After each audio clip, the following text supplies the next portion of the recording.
사실 그 새벽에 이제 이 요한복음 말씀을 계속 나누고 있었거든요. 근데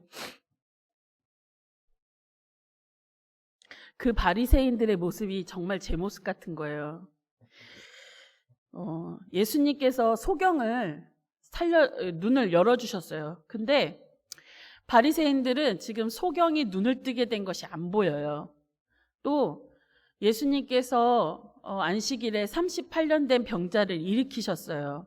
베데스다 연못가에서. 이 바리새인들의 눈에는 그 38년 동안 질병에 사로잡혀서 고통스러워했던 그 사람이 안 보여요. 예수님께서 오른편 손 많은 사람을 고쳐주시고 중풍병자를 일으키신 게 다 안식일에 있었던 일이에요. 안식일에는 하나님 안에서 안식을 해야 되는데 병들고 지쳐서 가난하고 소외돼서 무슨 안식이 있겠어요. 예수님께서 찾아가셔서 하나하나 이제 구원해 주시는데 안 보여요. 바리새인들의 눈에는 예수님께서 안식일에 하지 말아야 될 일을 하니까 죄이냐 이렇게 보이는 거예요. 근데 사실 이 사람들이 말하는 율법, 이 사람들이 말하는 규례, 이 사람들이 말하는 율례라는 것은 사실은 성경이 말씀하시는 그 율례가 아니에요. 신구약 중간기를 이렇게 지나오면서 이제 우리가 왜 바벨론에게 멸망했지? 이렇게 생각을 해보니까 말씀을 잃어버려서 그렇구나. 그럼 말씀을 회복해야 되겠어 하면서 에스라를 중심으로 말씀의 부흥이 일어났어요. 막 느헤미야와 에스라를 중심으로 이스라엘 백성들 안에 말씀의 부흥이 일어났는데 중요한 건 뭐냐면 말씀의 부흥이 지나쳐서 이제 이게 사람을 얽어매는 올무가 되는 거예요. 사실은 하나님이 말씀하신 그 계명과 그 율례가 아니에요. 그 사이에 페르시아, 로마, 그리스, 로마를 지나면서 그 안에 하나님의 말씀의 본질이 아니라 왜 이민족들의 그 세상주의, 인본주의 이런 것들이 막 들어간 거예요. 그래서 규칙만 남고 본질은 사라진 그들이 이렇게 하는 것이 말씀을 지키는 걸 거야 라고 생각하면서 정해놓은 그 360 몇 개가 되는 그 율례, 그 규례를 지켜야 너는 의인이야 라고 이제 이 사람들이 정한 거예요. 사람이 정한 거예요. 그래서 예수님께서 계속 뭐라고 하냐면 사람의 전통과 율법으로 너도 천국에 안 들어가고 다른 사람들도 천국에 못 들어가게 천국 문을 막아서고 있는 너희들은 화 있을진저 독사의 자식들아 이렇게 예수님 화를 내신 거예요. 그러니까 지금 우리가 이 신약 성경으로 넘어오게 되면 신약 성경이 말하고 있는 그러니까 바리새인들이 말하고 있는 율법과 예수님이 말씀하시고 구약 성경이 말씀하신 율법, 규례, 하나님의 명령, 도가 다르다는 것을 알고 계셔야 됩니다. 우리 안에도 그런 세상적인 것과 섞여서 하나님의 법인 것처럼 오해하고 있는 그런 법들이 굉장히 많이 있습니다. 그래서 예수님께서 내가 진실로 너희에게 이르노니 문을 통하여 양의 우리에 들어오지 아니하고 다른 데로 넘어가는 자는 절도며 강도다 했을 때 이게 뭐냐면은 하나님의 진리, 하나님이 원래 말씀하신 계명, 하나님께서 생명을 얻게 하려고 주신 그 율법이 아니라 너희들이 만든 그 인간의 계명과 전통을 따라서 사람을 정죄하고 비판하고 옳다 그르다 불의하다 의롭다라고 나누는 것, 그것은 절도며 강도다. 이렇게 말씀하신 것입니다. 사실 이 요한복음 10장에 나오는 이 목자의 비유, 목자와 양의 비유, 선한 목자의 비유는 에스겔서 34장을 배경으로 하고 있어요. 그래서 이게 수전절에 이 에스겔서 34장을 읽는다고 합니다. 근데 오늘 말씀의 제목을 함께 먼저 읽겠습니다. 한번 읽어볼게요. 시작. 선한 목자 예수님. 저는 오늘 말씀을 함께 나누면서 이 선한 목자 예수님은 바로 에스겔서에서 내가 친히 목자가 되어서 양떼를 이끌어 가겠다, 나 주 여호와의 말이니라 하신 그 여호와께서 바로 예수님이라는 말씀을 하고 싶은 겁니다. 사실 이제 잠깐 배경을 설명해 드리면은 옛날에 이스라엘에는 마을, 그러니까 도시의 마을에서 양을 키우는 방식과 시골에서 양을 키우는 방식들이 조금 달랐다고 해요. 도시에서는 이렇게 양 우리를 뭐 집집마다 짓지 않고 동네에 공동 우리가 있었대요. 그래서 공동 우리를 잘 지어놓고 집처럼 이렇게 양 우리를 지어놓고 이제 저녁이 되면은 양을 그 집에다 집어넣어요. 이씨네 집 양도 넣고 박씨네 집 양도 넣고 유씨네도 넣고 막 이렇게 해가지고 한 다음에 아침이 되면 문지기가 지키고 있는 거야. 밤새 문지기가 지키고 있다가 아침이 되면 이제 우리 양문을 열면 목자가 양은 이씨가 와가지고 이제 자기 양을 부르는 거예요. 각각 이름을 부르는 거예요. 또리, 장군이, 먹먹이 막 이렇게 하면서 불러요. 그러면 양들이 자기 양 목자의 음성을 알아듣는 거예요. 또 어떤 데는 보니까 이렇게 그 목자마다 부르는 수신호 이렇게 삑 하는 소리가 있대요. 이게 안 되는데 이렇게 어떻게 해가지고 부르면은 뭐 이렇게 하면은 양들이 이거 우리 목자네 하면서 이제 딱 그 목자의 양들이 쭉 나오면 이제 하나하나 숫자를 세면서 데리고 가면 양 목자가 먼저 앞장서서 가고 양들이 이제 따라가는 거죠. 유신의 목자가 와가지고 또 뭐 이렇게 하면은 양들이 따라가는. 성경에 보니까 예수님께서는 각각 그 이름을 불렀다 이렇게 돼 있습니다. 아무튼 어떻게 해서든지 자기 목자의 음성을 중요한 거는 양들이 알아듣는 거예요. 아무리 수많은 이 집 저 집의 양들이 다 모여 있었어도 내 목자의 음성은 내가 알아듣는 거예요. 그래서 이제 갔다가 저녁에 꼴을 먹이고 또 쉴만한 물가에서 쉬다가 또 목자가 데리고 들어오면 이렇게 하는 겁니다.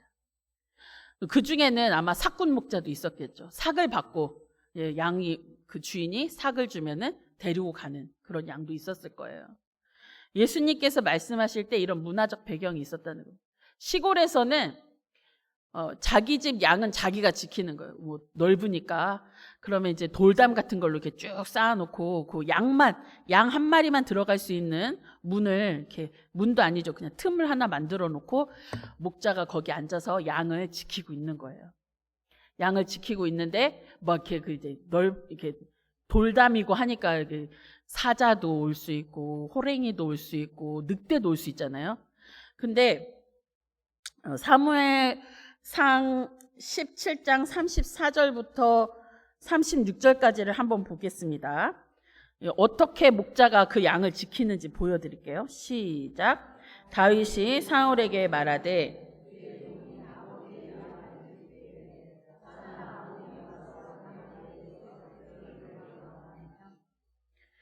35절부터요. 시작. 내가 따라가서 그것을 치고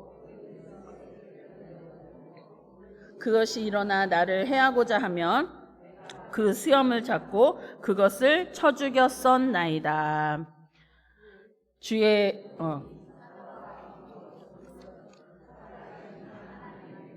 모욕한 이 할례받지 않은 블레셋 사람이리까 그가 그 짐승의 하나와 같이 되리이다.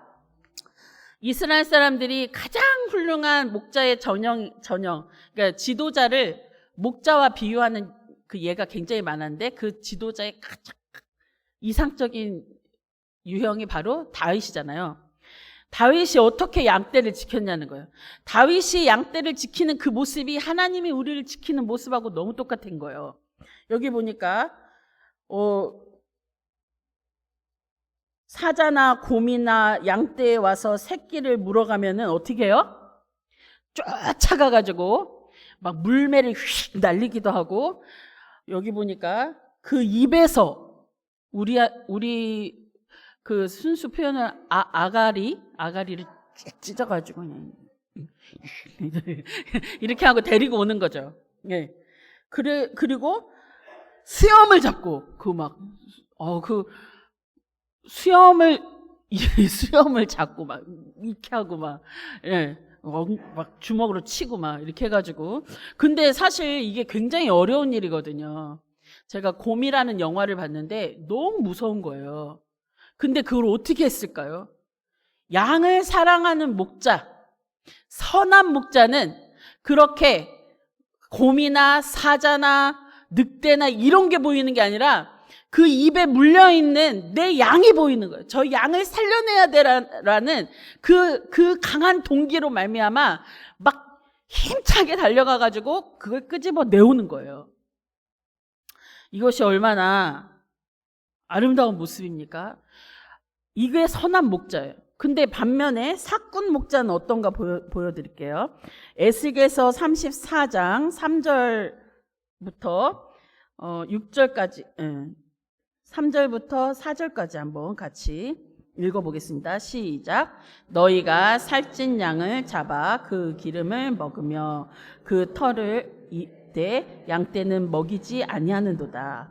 너희가 그 언약한 자를 강하게 아니하며 병든 자를 고치지 아니하며 상한 자를 싸매주지 아니하며 쫓기는 자를 돌아오게 하지 아니하며 잃어버린 자를 찾지 아니하고 다만 포악으로 그것을 다스렸도다.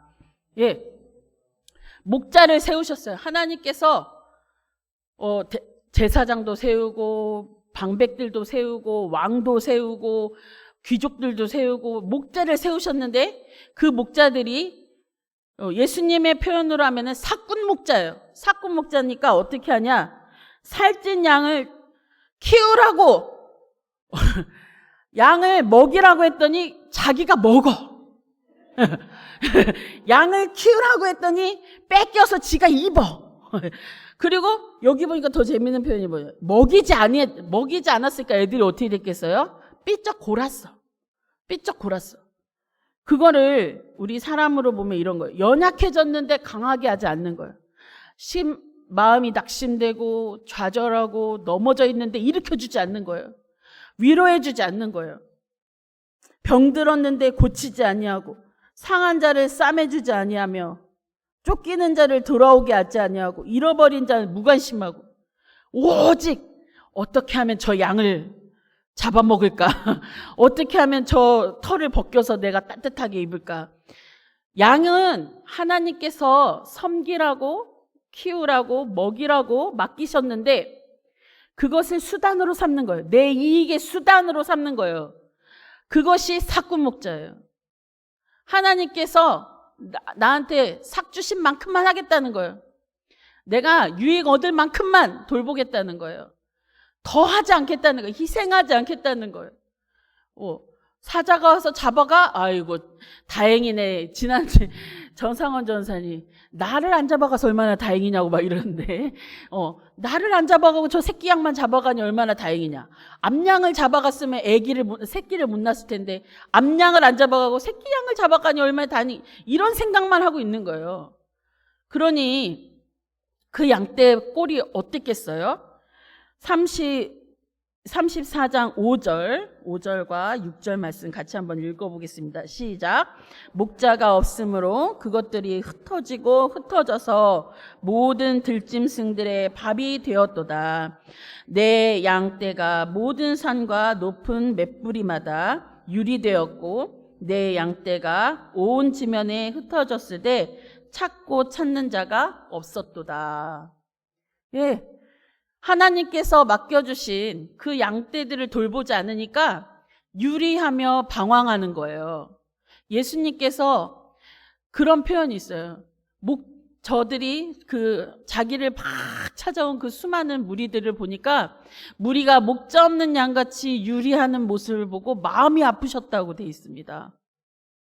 그런 모습으로 진리도 없고 회복도 없고 위로도 없고 마음이 평안함이 없이 그냥 해야 되는 의무만 있고 허덕허덕 하면서 하루하루를 그냥 버텨내는 그런 양떼들을 보면서 긍휼한 마음도 없고 애타는 마음도 없고 자비하는 마음도 없고 저들을 어떻게 구원해낼 수 있을까? 저들을 어떻게 건져낼 수 있을까? 그런 마음에 어떤 간절함도 없고 열망도 없이 그저 어떻게 하면 내가 오늘 하루 내 배를 불리며 나 행복하고 나 은혜 받고 나 좋은 것만 생각하면서 살아갈까?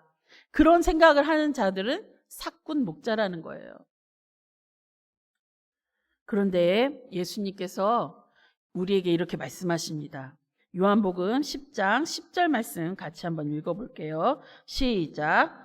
도둑이 오는 것은 도둑질하고 죽이고 멸망시키려는 것뿐이요 내가 온 것은 양으로 생명을 얻게 하고 더 풍성히 얻게 하려는 것이니라. 예수님이 오셨어요. 예수님께서 오셔서 진정한 목자의 모습, 진정한 목자의 사명, 진정한 선한 목자의 그 모습을 보여주시는 것입니다. 여러분, 예수님께서 이렇게 말씀하시는 거예요. 11절에 보니까 나는 선한 목자다. 선한 목자는 양들을 위하여 목숨을 버린다. 이렇게 나와 있습니다. 이 말씀을 보면요. 에스겔서 34장 11절 말씀과 연결이 돼요. 11절부터 16절까지 말씀을 같이 한번 읽어보겠습니다. 시작. 주 여호와께서 이같이 말씀하셨느니라. 나 곧 내가 내 양을 찾고 찾되 목자가 양 가운데에 있는 날에 양이 흩어졌으면 그 때를 찾는 것 같이 내가 내 양을 찾아서 흐리고 캄캄한 날에 그 흩어진 모든 곳에서 그것들을 건져낼지라. 내가 그것들을 만민 가운데서 끌어내며 여러 백성 가운데서 모아 그 본토로 데리고 가서 이스라엘 산 위에와 시냇가에와 그 땅 모든 거주지에서 먹이되 좋은 꼴을 먹이고 우리를 이스라엘 높은 산에 두리니 그것들이 그곳에 있는 좋은 우리에 누워 있으며 이스라엘 산에서 살진 꼴을 먹으리라. 내가 친히 내 양의 목자가 되어 그것들을 누워 있게 할지라. 주 여호와의 말씀이니라. 마지막, 그 잃어버린 자를 내가 찾으며 쫓기는 자를 내가 돌아오게 하며 상한 자를 내가 싸매주며 병든 자를 내가 강하게 하리니 살찐 자와 강한 자는 내가 없애고 정의대로 그것들을 먹이리라. 아멘. 아까 사꾼 목자는 어떻게 했어요? 예, 그것들이 너희가 그 연약한 자는 강하게 아니하며 병든 자를 고치지 아니하고 상한 자를 싸매주지 아니하며 쫓기는 자는 돌아오게 하지 아니하고 잃어버린 자들을 찾지 아니하고 포악으로 그것을 다스렸는데 예수님께서는요, 잃어버린 자들을 찾으며 쫓기는 자를 돌아오게 하며 상한 자를 싸매주고 병든 자는 강하게 하고 살찐 자와 강한 자, 포악을 행하는 자들은 정의대로 그것을 처리하고 없애고 정의대로 양들을 먹이시겠다는 것입니다. 예수님께서 이 말씀을 염두에 두고 나는 선한 목자다 이렇게 말씀하셨어요. 그런데 11절에 이렇게 말해요. 주 여호와께서 이같이 말씀하셨느니라. 나 곧 내가 내 양을 찾고 찾되 이렇게 말씀하셨어요. 다시 말하면 예수님이 누구시라고요? 예수님이 주 여호와 하나님이시라고요. 하나님께서 선지자들을 보내고 왕들을 보내고 또 많은 지도자들을 보내셨어요. 양들을 돌봐달라고. 그런데 거짓 예언하고 제사장들이 또 왕들이 포악을 행하고 이득을 취하고 양떼들을 돌보지 않고 영적으로 하나님으로부터 떠났는데 돌아오게 하지 않고 복음을 전하지 않고 생명의 말씀을 나누지 않고 그냥 방치하고 모른 척하고 마음이 아파서 울고 있는데 우는 자들과 함께 울지 않고 즐거워하는 자들과 함께 즐거워하지 않고 내 마음대로 내 뜻대로 내 생각대로 내가 원하는 대로 내가 왕이 돼서 내 뜻대로 하면 따라오고 아니면 가 이렇게 하는 거예요. 그런데 예수님께서는 어떻게 하신다고요? 잃어버린 자들을 내가 찾고 찾으며 쫓기는 자를 내가 돌아오게 하고 상한 자를 내가 싸매주며 병든 자를 강하게 하고 살찐 자와 강한 자, 포악하는 자들은 없애고 정의대로 그것들을 먹이겠다 이렇게 말씀하십니다. 그 예수님께서 뭐라고 말씀하시나요? 나는 양들을 위하여 목숨을 버리거니와. 예수님이 자기 목숨을 다 바쳐서 뜻을 다해서 힘을 다해서 온 마음과 정성을 다해서 우리를 사랑하신 것을 믿으시기 바랍니다. 예수님이 십자가에서 죽으신 것은 억지로 그렇게 한 것이 아닙니다. 예수님께서 아버지 체면 생각해서 이 세상에 오신 게 아니에요. 예수님, 하나님이신 그 아버지께서 아들의 몸을 입으시고 아들의 모습으로 우리 가운데 오셨을 때에 내가 죽을 권세도 있고 살 권세도 있는데 기꺼이 목숨을 내주신 것입니다. 왜요? 사망의 권세 아래 놓여있는 우리를 해방시키시려고. 사망의 권세로 말미암아 질병에 허덕이고 실패에 허덕이고 날마다 지쳐서 흑암 가운데 빛이 어디에 있는지 찾고 있는 우리를 향해서 그분 자신이 빛이 되어 우리에게 비춰주신 줄 믿으시기 바랍니다. 그 하나님께로 나오시기 바랍니다. 여러분, 우리에게 빛이 비춰져서 지금 이 자리에 앉아 계시죠? 하나님께서 여러분들에게 장로님이 되게 하시고 권사님이 되게 하시고 안수 집사님이 되게 하시고 직분을 주신 이유가 무엇일까요? 여러분을 선한 목자로 세우기를 원하시는 것입니다. 지금 쫓겨난 자들을 불러 모아야 할 때입니다. 흩어진 자들을 불러 모아야 할 때입니다. 하나님, 이 세상에서 지치고 상한 자들을 구원하여 주시옵소서. 엎드려 기도해야 됩니다. 여러분, 여러분들이 써내신 태신자가 한 150여 명이 된다고 들었습니다. 그 외에도 지금도 돌아오지 않는 우리 자녀들, 지금도 하나님 앞에 나오지 못한 우리 남편, 우리 아내, 또 우리의 친척들, 우리 형제자매들 생각해 보십시오. 왜 그들이 나의 가족이 되었을까요? 왜 그들이 나의 이웃이 되었을까요? 하나님은 왜 그들을 나의 친구가 되게 하셨을까요? 여러분, 그들을 불러 모으라고 목자로 세우신 줄 믿으시기 바랍니다. 예수님께서 자기 목숨을 버려서 우리를 구원하셨다면 우리는 얼마나 더 우리의 생명과 우리의 삶과 우리의 모든 정성을 다 쏟아서 그들을 구원해내는 일에 동역해야 되겠습니까? 여러분, 우리가 하나님을 믿으신다면 그들에게 생명의 복음을 전하셔야 됩니다. 11월 3일 날 우리가 가을 행복축제가 있는데 축제예요.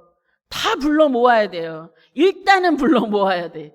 예. 아유, 나 옛날에 교회 왔다가 지금 안 오는데, 그 사람이 와야 돼요. 적어도 한 번은 먹어본 사람이 그 맛을 알잖아요. 그죠? 여러분, 예전에, 그 사람 불교인데? 저희가 전도하러 나가가지고 여기 여명중학교에 가니까요. 애들이, 저 불교예요. 이래. 불교니까 예수님 믿어야 돼. 이제 이렇게 하는 거죠. 여러분, 불교를 믿든, 뭐를 믿든, 중요한 것은 구원받아야 된다는 것입니다. 하나님께서 너를 지으셨다는 것을 알고 있어야 된다는 것입니다. 그걸 누가 전해줄까요? 하나님은 영이신데, 영이신 하나님이 꿈속에 나타나셔서 내가 너의 하나님이다 이렇게 하나요? 여러분, 그들의 각각의 이름을 부르는 역할이 누구에게 주어져 있다고요? 예, 나. 예, 다 누구에게 주어져 있다고요? 나. 네. 옛날에 이런 선전이 있었어요. 예, 영수야. 그래, 이 맛이야. 고향의 맛, 땡땡땡. 여러분, 우리가 그 이름을 불러줘야 돼요. 예수님의 그 사랑받음, 내가 너를 사랑한다 하신 그 예수님의 음성을 내가 입고 불러줘야 돼요. 얘 누구야? 나와서 예수님 믿어야 해. 얘 누구야? 생명의 길로 나와야 돼. 어둠에서 나와야 돼. 빛 가운데 들어와야 해. 하나님이 너를 위해서 예비하신 너를 위한 축제야. 이렇게 말씀하실 수 있어야 됩니다. 여러분, 고통당하는 친구들이 있으면 여러분에게 주셨던 생명의 말씀 있잖아요. 내가 영원히 너를 떠나지 아니하리라. 내가 물 가운데 지나갈 때도, 내가 불 가운데로 지나갈 때도 물이 너를 함몰치 못하고 불이 너를 사르지 못하리라.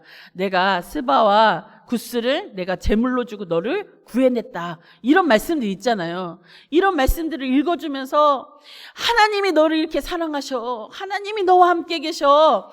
하나님이 지금 이 일을 통해서 너를 부르시는 거야 라고 말씀해 줄 수 있어야 돼요. 상한 자들 손을 얹고 기도해 주세요. 질병에 있는 사람들 손을 얹고 기도해 주세요. 나에게 능력이 없지만, 베드로와 요한처럼 나는 아무런 능력이 없지만 내게 있는 이름으로 내게 주노니 주 예수 이름으로 명령하는 질병이 떠나갈지어다. 병에서 나음을 얻을지어다. 기도해 주시는 겁니다. 여러분, 낫게 하시는 건 하나님이 하시는 거예요. 구원하시는 것도 하나님이 하시는 거예요. 교회에 나오게 하시는 것도 하나님이 하시는 거예요. 우리가 해야 되는 일은 사망의 매인자들에게 말하는 거예요. 그것을 위해서 우리를 부르신 줄 믿으시기 바랍니다. 이 생명의 축제에 여러분이 사랑하시는 그분들의 이름을 각각 불러서 하나님께 나오게 해주세요. 그들이 있어야 할 자리에서 하나님이 찾으실 거예요. 우리 순이가 어디 있지? 우리 정순이가 어디 앉아 있지? 우리 이름을 지어내려니까 잘 모르겠네. 철수가 어디 있지? 하나님이 찾으시거든요. 성전에서 기다리고 계시거든요. 그분들을 불러서 그 앉아야 될 자리에 앉을 때에 하나님이 얼마나 기쁘실까요? 누가복음 15장에 보니까 회개할 것이 없는 의인 99이 회개한 것보다 한 사람, 죄인 한 사람이 회개하고 돌아오니까 천국의 기쁨의 잔치가 열린다잖아요. 잃어버린 양이 돌아오니까, 찾으니까 목자가 그 양을 들쳐매고 와가지고 송아지를 잡는데요. 저희가 항상 그 말씀이 이상하거든요. 양을 찾았는데 송아지를 잡아요. 근데 천국은 그런 거예요. 천국은 그런 거예요. 하나님께서 한 사람의 영혼이 돌아오면요, 온 천국에 있는 보화를 다 탕진해서라도 하나님의 영광을 나타내시고 그 기쁨을 나타내기를 기뻐하신 줄 믿으시기 바랍니다. 우리 예동교회에 어떻게 기쁨이 넘칠까요? 여러분, 우리에게 좋은 행사들이 많이 있지만 행사를 많이 해서 기쁜 게 아닙니다. 우리에게 많은 좋은 전통들이 있지만 그 전통들을 다 지킨다고 해서 행복한 게 아니라 한 영혼이 구원받고 하나님 나라에 그 이름이 기록되면 천국의 기쁨이 우리에게 넘치는 줄 믿으시기 바랍니다. 하나님과 함께 기뻐하는 예동의 가족들이 되시기를 주님의 이름으로 축복합니다. 이 시간에 우리 잠깐 좀 같이 기도했으면 좋겠는데요. 구원받을 영혼들을 생각하시면서 하나님, 지금 혹시 기도표가 있으시면 보시면서 기도하시면 좋겠고요. 없으시다면 하나님 그 이름을 불러주세요. 꿈에서도 불러주시고 놀다가도 듣게 하시고 텔레비전을 보다가도 듣게 하시고 하나님이 내 이름을 부르시는 그 부르심을 듣고 나오게 해주세요. 전에 있던 교회에서 실제로 그런 일이 있었어요. 어떤 분이 진짜 그 한 영혼을 위해서 30년을 기도를 하셨는데 그분이 진짜 불교 신자였거든요. 대구에 있는 무슨 되게 유명한 절, 그런 데도 막 다니시고 이랬는데, 어느 날 누워있는데 갑자기요, 교회를 가야겠다, 이런 생각이 드셨대요. 그래서 교회를 나오셨는데, 지금까지도 신앙생활을 얼마나 잘하신지 몰라요. 저는 사실 그분이 불교 신자였다는 걸 믿을 수가 없더라고요. 왜냐면 너무 신실해가지고. 근데 그런 분들이 많았어요, 우리 교회에. 지금 우리 교회도 아마 있으실 것 같은데, 여러분, 그래서 하나님 이 이름을 부를 때에 천국에 기록해 주시고 그분을 불러 모아 주세요. 우리가 11월 3일 날 초청할 건데 하나님 이 영혼이 구원받게 해주세요 라고 기도하시면서 우리 같이 말씀을 마무리할 때 이 기도로 같이 마무리했으면 좋겠습니다. 우리 주님 한번 부르고